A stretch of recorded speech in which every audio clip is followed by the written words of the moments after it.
L'ourlet de mon vêtement désormais, il ne suffit plus que de le toucher. Continuez à frapper à ma porte.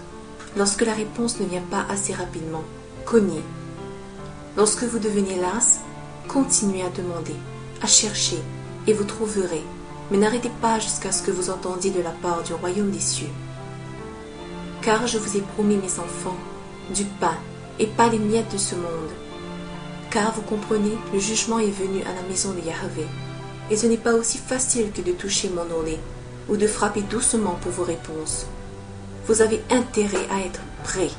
Il se peut que vous deviez lutter pour votre bénédiction, comme dans le cas de Jacob. Mais cela ne fait que prouver votre foi, et cela vous rend plus fort, ce dont vous avez besoin dans ces temps de la fin. Alors continuez à dire, plus aucune miette. Vous ne subirez pas de refus, car vous êtes la mariée rachetée par le sang versé de Yahushua HaMashiach. Je vous répondrai et vous délivrerai. Je ne mens pas, car vous n'êtes pas destinés aux miettes de ce monde, mais au pain de vie, le pain de guérison, de délivrance, de prospérité, de vie abondante et plein de gloire des enfants. Car Yahushua est votre pain de vie, et je veux voir si vous continuerez à me louer et à vous agripper à votre foi, même si je ne réponds pas tout de suite. Je ne suis pas toujours un Dieu micro-ondes. Oui, je connais les micro-ondes. Qui est-ce que vous croyez vous a donné l'invention? Vous avez les saintes écritures sur lesquelles vous appuyez. Lisez Matthieu, le chapitre 15, les versets 22 à 28, au sujet de la foi d'une femme cananéenne. Elle adorait Yahushua. Pourtant, il l'a ignoré, a laissé les disciples la réprimander, l'appelant un chien, a dit que la bénédiction était pour une autre, pas pour elle. Vous dites, pourquoi Yahushua? Pourquoi aurais-tu fait cela? Parce que dans les derniers jours, cela arrivera à mes croyants les plus fidèles, ceux qui me vénèrent. Cela sera fait par d'autres en mon nom.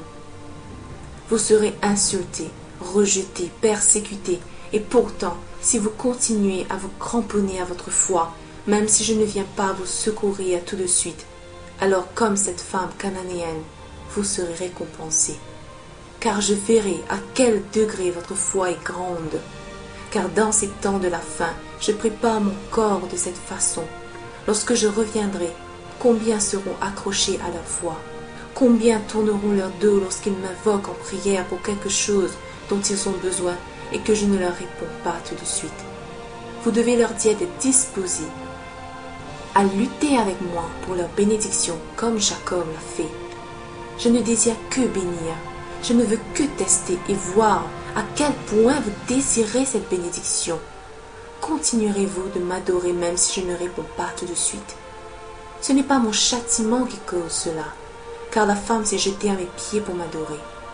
Vous adorez à mes pieds, mais le jugement a commencé à la maison de Yahvé, et l'une des choses que je teste est quel est le degré de la force de votre foi.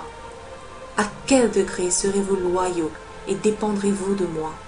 Comme la femme cananéenne, votre foi et loyauté seront récompensées, car vous verrez ce que vous désirez, et même plus en extrême abondance.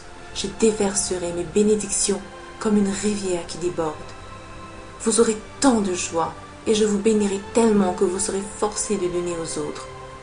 Agrippez-vous à l'ourlet de mon vêtement, ne lâchez pas. Continuez à frapper jusqu'à ce que la porte s'ouvre à vos bénédictions que vous avez demandées. Je finirai par répondre. Ne vous fiez pas à votre entendement, mais dans toutes vos façons d'agir, reconnaissez-moi et je dirigerai vos pas. Souvenez-vous que les épreuves de votre foi sont plus précieuses que l'or. Gardez vos yeux sur votre Sauveur et pas sur la turbulence de la mer où les vagues vous noieront. Mais je suis là pour vous sauver, car je suis votre Sauveur et Rédempteur, n'est-ce pas? Je ne vous délaisserai point et ne vous abandonnerai point.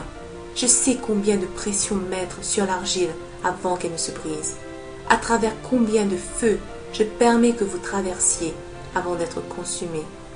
Les vagues de désespoir ne vous noieront pas, car je suis là pour vous secourir et délivrer, pas seulement votre âme, mais votre pensée, corps et esprit. Faites-moi confiance et vous verrez cela se produire. Ensuite, souvenez-vous qui vous a délivré. Ce n'était ni un homme, ni une femme, mais le Dieu qui vous a créé. Pourtant, c'est moi qui répondrai à votre appel, car je sais ce que vous voulez, même avant que vous ne le demandiez. Dans le monde spirituel, c'est terminé, mais attends le moment parfait que j'ai choisi pour se manifester dans le monde physique. Votre foi aide que cela se réalise. Est-ce que mes écritures saintes ne disent pas qu'il est impossible de plaire à Yahweh sans la foi? Vous me plaisez en montrant que votre foi en un Dieu qui prend soin et entend, et c'est tout.